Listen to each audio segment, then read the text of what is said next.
Hey world. Sup? All right, you ready for me? Pull my chain out. Dude, it's gonna be hard to do, like, not laughing. All right. As long as you want. Cool.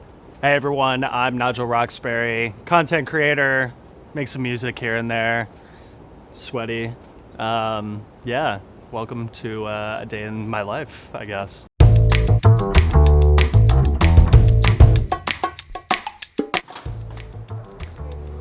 What up? What up? This kid's always playing video games. What did we do? We met at my apartment on the Lower East Side of Manhattan. And then we took a walk to one of my favorite coffee shops there in the East Village. Did a little jaunt around Tompkins Square Park, and then met up with my friend Brian to do one of my series, which is called Dumb Hot. He's a male model, so he's a hot person. And I quizzed him on like general knowledge stuff, and he didn't pass, if I'm not mistaken. How many Olympic rings are there in the logo? Ooh, 8. You want another guess? Yeah, I don't think he did too well, but that's okay because he's hot and he's a model. So, and then after the Dumb Hot, we went to Casa Adela, which is a fantastic restaurant in Alphabet City, one of my favorites in the city. And then I felt a sudden spark to get a tattoo. Sorry, Mom. I was thinking, it's been 30 days. Every 30 days of sobriety, I get a new tattoo. She wasn't happy about the new one I got. Yeah, she's not happy about any of them. And I got this tattoo, which says "Time is Illmatic," which is a reference to the Nas album Illmatic, my favorite record period in music. And so, yeah, no, it was a great day spent with my old buddy Christian, and it was hot, dude. It was so hot.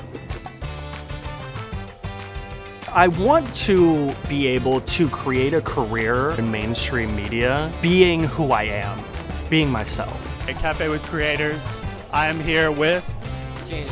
You may know the popular Italian restaurant La Lanterna, located at 129 McDougal Street. Welcome to Dumb Hot, the show where I find out if hot people are more than just their looks. I started making music. That's why all my social media handles are Nigel Roxbury. Started making TikToks to promote my music initially, which I did via history videos, and then I'd put my song underneath. And at the end of a video, I'd be like, hey, check out my song if you want.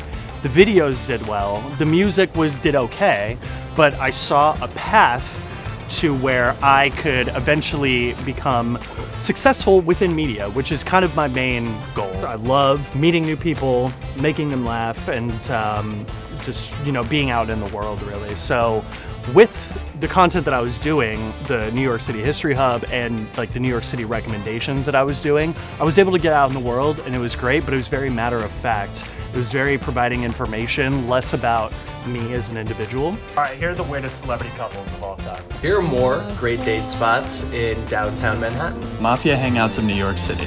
So while I'm still doing that content with regularity, I wanted to do something that showcased my personality a little bit more. I was able to speak to the camera. I was able to react, off of people and things like that. And Cafe with Creators was a great start. It's on hiatus because I'm trying to figure out a way to make it less about, the audience, I think, has to enjoy the person with me as well, because it's very based on the questions I'm asking the creator. So I want to find a way to kind of manage that. But with Dumb Hot, it doesn't really matter who I'm doing it with.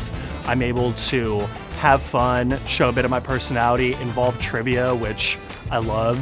If you've been at a bar with me in the past, you know that I just will go up to random people and like spit trivia at them, or I'm like question master, I guess. So combining that with the plethora of attractive people that I've been able to meet in New York City, there are so many hot people in New York City. I mean, it's ridiculous. I walk down the street every day, and I see about 5 women that I would get on one knee and marry, sight first seen, basically. So I've just been reaching out and doing them, and they're getting a really good reaction, which is great.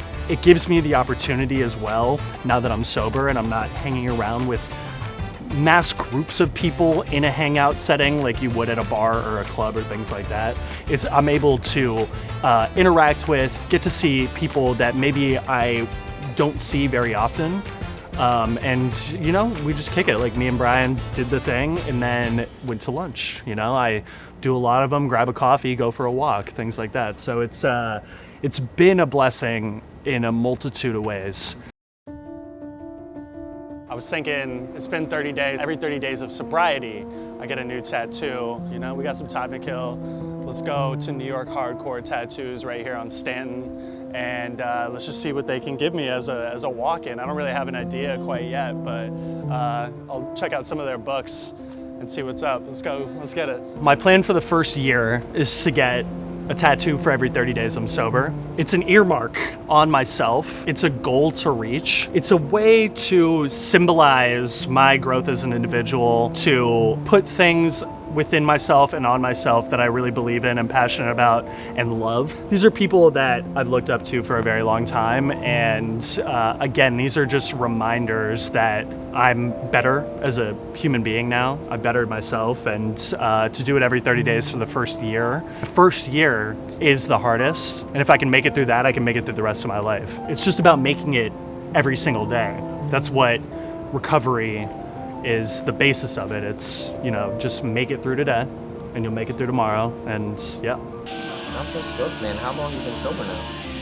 102 days. What? Dude, that's like the hardest part. I know, That first man. fucking few months, you know? Yeah, and it really has not been that difficult. It's been a huge blessing in my life. I was always like romantic about alcohol. I was always romantic about the like user, the starving artist. Like some of my favorite writers, Jack Kerouac, Malcolm Lowry, died of alcoholism. Nirvana, Kurt Cobain kills himself, right? So it's like tons of rappers as well. Lil Wayne, who has routinely gotten seizures because he's been, you know, on too many drugs and everything. Thank God he's still alive. Mac Miller, really good examples. Those were people that I always looked up to for their art, but also for their ability to be productive, but also, you know, not be productive to themselves in a self-sabotaging way. So I look back at that now, doing the work that I have as an individual and on myself, and see that I can be what I want to be without that. And it's not an aid, but without that as a part of my life, where I once thought it was an aid to my personality, my friends, all these things. I'm the same old person, same old Nigel, Chris, but I've just removed a very harmful thing in my life. So yeah.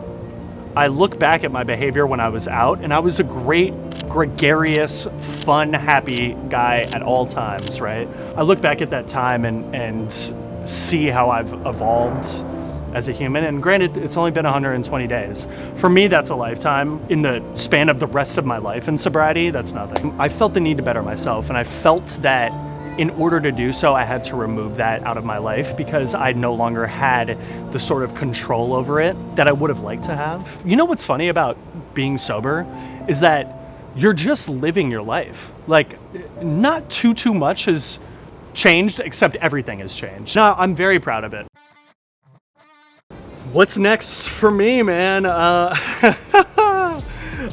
What's next for me, dude? I am going to stay sober, keep working hard, both at my job and with the content stuff I do, keep a positive mindset on things, you know, hopefully meet a lot of new people, have positive interactions with them, and then, you know, everything, I think if I can accomplish those things or just stay the course and do what I'm doing and continue to work hard, I think good things will happen. I know good things will happen. I do believe in karmic energy, and I think that the more positivity you put out, the more will come back in. My 5-year plan, life plan, is to be Conan O'Brien mixed with Anthony Bourdain.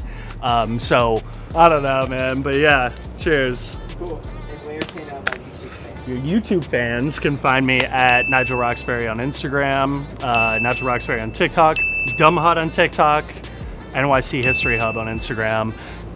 I got a lot of accounts, huh? I got a lot going on. Yeah, it's good. It's good, man. Yeah. Hope you like this.